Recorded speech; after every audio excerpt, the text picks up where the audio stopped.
Rating my friend's slime. She said that it was a golden slime, but she colored it and added charms. It's fluffy and stretchy. I would give it a 7.5/10. Next is blue raspberry gummy. It was a jelly cube slime and it was very crunchy.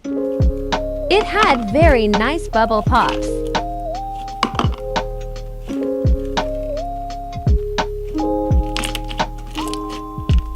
I didn't really like the smell, but it was good still. 8/10.